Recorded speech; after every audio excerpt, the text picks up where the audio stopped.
இயேசு உங்களை நேசிக்கிறார். பிரியமானவர்களே, இந்த நாளில் ஆண்டவர் நம்மளோடு பேசும்படியாய் வேதத்திலிருந்து 2 வசனங்களை கூட வாசித்து ஆண்டவர் நமக்கு கற்றுக் கொடுக்கக்கூடிய, நாம் அறிந்து கொள்ளக்கூடிய காரியத்தை பார்ப்போம். அது மார்க்குவின் புஸ்தகம் 11வது அதிகாரம் 24வது வசனம் 25வது வசனம் இப்படியாக சொல்லுகிறது.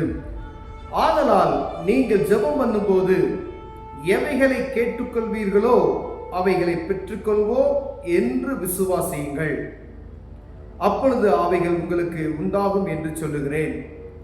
ஆண்டவராகிய இயேசு கிறிஸ்து அவர் இந்த பூமியில இருக்கும் பொழுது விசுவாச அறிக்கையை குறித்து இந்த இடத்துல எழுதி வைத்திருக்க. அவர் தானே அவருடைய வாயின் வார்த்தைகளால் சொல்லப்பட்ட காரியம் இது.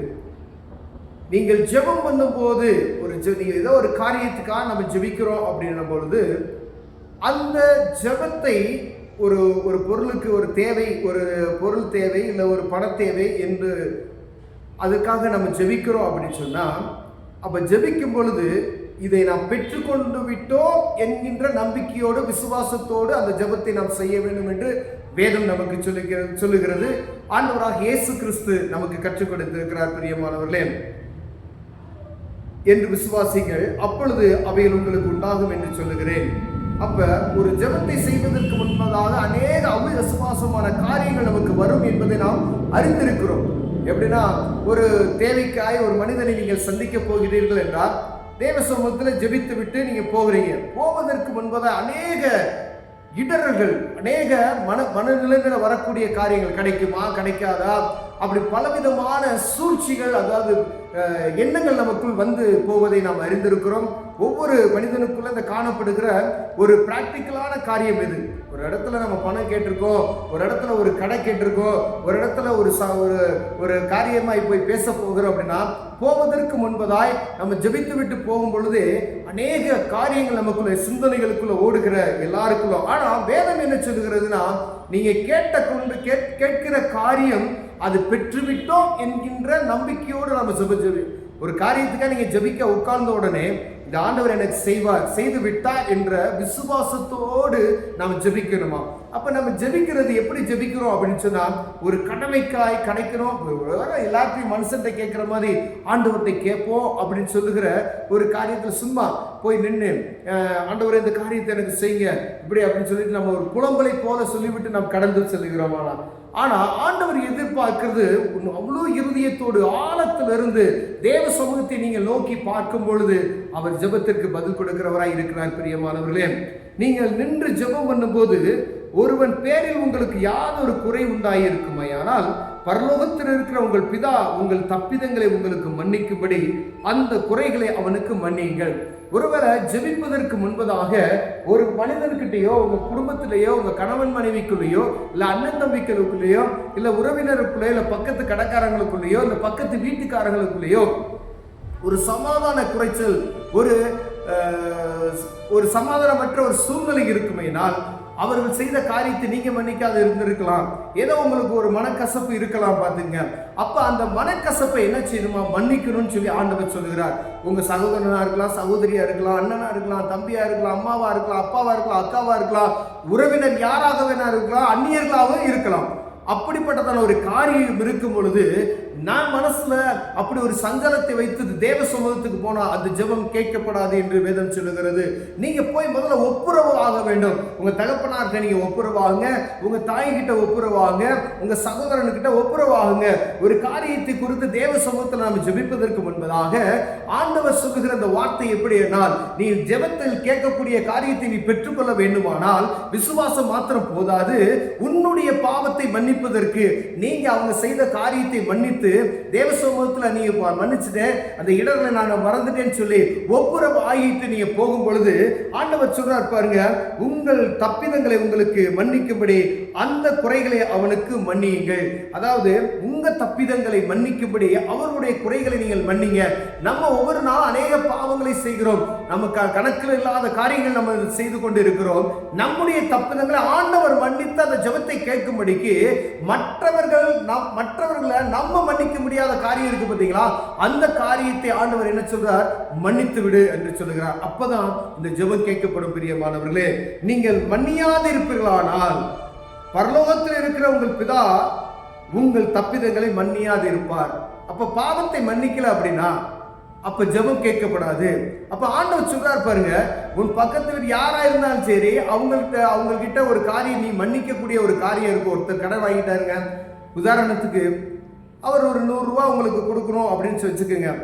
அவரால் கொடுக்க முடியல, திராணி இல்லை, விட்டுட்டார். அதை மன்னித்து விடுங்கள். உதாரணத்துக்கு நான் அந்த காரியத்தை நான் சொல்றேன்.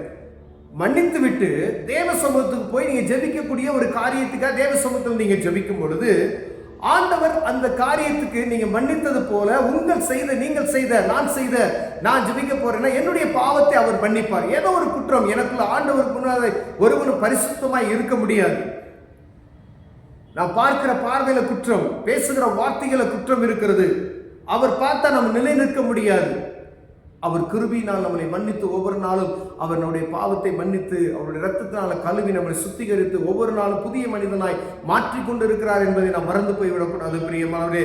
அதற்கு தான் ஆண்டவர் சொல்றார், அவனை உனக்கு பிறனாய் இருக்கிறவனை நீ மன்னி, அப்ப நான் உனக்கு மன்னிச்சிருவேன். நீ கேட்கப்படுகிற காரியம் ஜெபம் கேட்கப்படும். நீ எதற்காக போய் தேவ சமூகத்தில் அமர்ந்தியோ அந்த காரியத்தை நீ பெற்றுக்கொண்டாய் என்பதை நீ உறுதிப்படுத்திக் கொள் என்று சொல்கிறார். அப்ப நம்ம ஜெபத்திற்கு போவதற்கு முன்பதாய் இந்த காரியத்தை செய்யாதபடிக்கு தேவ சமூகத்துக்கு போவோமையானால் அப்ப உறுதி இல்லாத ஒரு சூழ்நிலையில போய் நம்ம ஜெபிக்கிறோம். அந்த ஜெபத்தை நீங்க பண்ணனாலும் சரி பண்ணாலும் ரெண்டுமே ஒண்ணுதான். அப்ப ஏதோ கடமைக்காய் போய் ஒரு கேட்டு பார்ப்போம் அப்படின்னு, அப்ப தேவ சமூகத்துல உறுதி இல்லாதபடி தேவ சமூகத்துக்கு நம்ம போவோமே ஆனால் அந்த ஜெபத்துல ஒரு பிரயோஜனம் இருக்காது பிரியமானவர்களே. அப்ப ஆண்டவர் நமக்கு கற்றுக் கொடுக்கிறது, நான் நீங்க ஜெபிக்கிறீங்க ஆண்டவர்கிட்ட, இப்ப ஜெபிக்கும் பொழுது அந்த காரியத்தை நான் பெற்றுக்கொள்வேன் என்கின்ற அந்த விசுவாசத்தோடு உறுதியோடு நம்ம ஜெபம் செய்யணும்.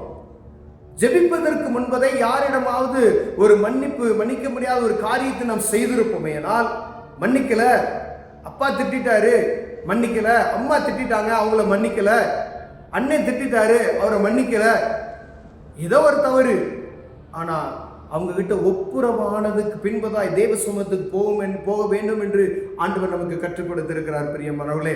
அப்படி நீங்க அந்த காரியத்தை செய்து தேவ சமூகத்துல போய் நீங்க ஜெபிக்கிற ஜெபம் உடனே என்ன செய்யுமா, தேவ சமூகத்துக்கு போகும். அதுக்கு உடனே பதில் கிடைக்கும். அது எந்த காரியமாக இருந்தாலும் நீங்க ஆண்டவருடைய சமூகத்துல நீங்க போய் கேட்கும் பொழுது, வேதம் நமக்கு கற்றுக் கொடுத்த பிரகாரம் நீங்கள் ஜெபம் செய்யும் பொழுது அந்த ஜெபம் கேட்கப்படும் பிரியமானவர்களே. மற்றவங்களுக்கு மன்னிச்சிருங்க. உங்களால் மன்னிக்க முடியாத ஒரு காரியமா இருக்கலாம், மன்னிக்கவே முடியாது, அவன் சாக வரைக்கும் மன்னிக்க மாட்டேன் அப்படின்னு சொல்றீங்க பார்த்தீங்களா, அந்த காரியத்தை மன்னிங்க. அவங்க வாய் இருதயத்தை காயப்படுத்துற மாதிரி பேசியிருப்பாங்க, அதை மன்னிச்சிருங்க. தேவசமம் ஆண்டவரே அவரை மன்னிச்சுட்டு விட்டுருங்க. அதுக்கப்புறம் நீங்க தேவசமத்துக்கு போங்க. இருதயத்துல கசப்புகளை வைத்துக் கொள்ளாதீர்கள். அது ஆண்டவருடைய பிள்ளைகளுக்கு அழகல்ல. உன்னை நேசிக்கிறது போல பிறனை நேசி என்று ஆண்டவர் நமக்கு கற்றுக் கொடுத்திருக்கிறார். அநேக சூழ்நிலையில அதை ஏற்றுக்கொள்ள முடியாது. என்னைய நேசிக்கிற மாதிரி என் விரோதியை நேசிக்க முடியுமா? அப்படி நேசிச்சீங்க அப்படின்னா ஆண்டவர் உங்களை ஆசீர்வதிப்பார். அப்படி நேசிச்சீங்க அப்படின்னு சொன்னா ஆண்டவர் உங்களை உயர்த்துவார். இது ரகசியம். ஒருவேளை பார்க்கிறவங்களுக்கு இது கேலியா இருக்கலாம், கிண்டலா இருக்கலாம், ஒருவேளை உங்களை முட்டாளும் கூட சொல்லலாம். ஆனா ஆண்டவர் உங்களை ஆசீர்வதிக்கவர் யாராலையும் தடை பண்ண முடியாது. அவர் ஆசீர்வதிக்கிறதை ஒருவனாலும் தடை செய்ய முடியாத பிரியமானவர்களே. கர்த்தர் உங்கள் ஜெபத்தை கேட்டு உங்களுடைய காரியங்களை வாய்க்க பண்ண வல்லமையுள்ளவராய் இருக்கிறார். கண்களை மூடுவோம், ஜெபம் செய்வோம். அன்பின் தகப்பனே, ஆண்டவரே, நாங்கள் ஜெபிக்கும் பொழுது எப்படி ஜெபிக்க வேண்டும் என்று எங்களுக்கு கற்றுக் கொடுத்திருக்கிறீங்க. நீங்க கற்றுக் கொடுத்த அந்த காரியத்தை நாங்கள் வாழ்க்கையில் அபியாசப்படுத்தி ஆசீர்வாதத்தை பெற்றுக்கொள்வதற்கு தேவன் எங்களுக்கு உதவி செய்யுங்க ஆண்டவரே. கிருபை பாராட்டுங்க. இயேசுவின் நாமத்தில் பிதாவே, ஆமென்.